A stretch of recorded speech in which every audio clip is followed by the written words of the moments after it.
coa colaboración de Sexto para cantar unha canción titulada Un princeso peligroso.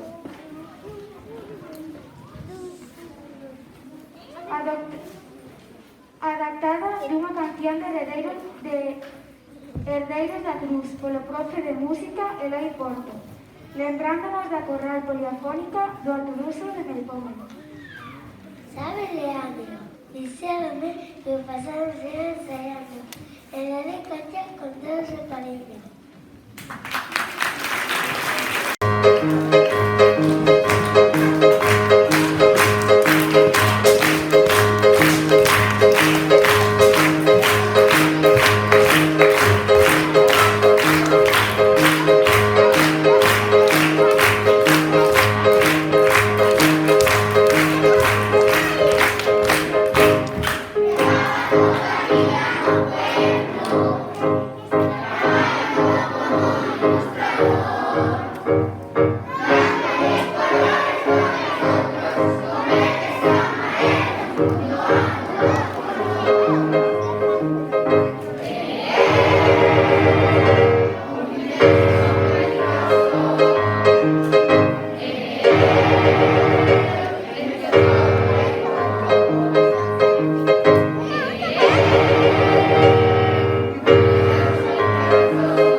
Trataré de con cariño.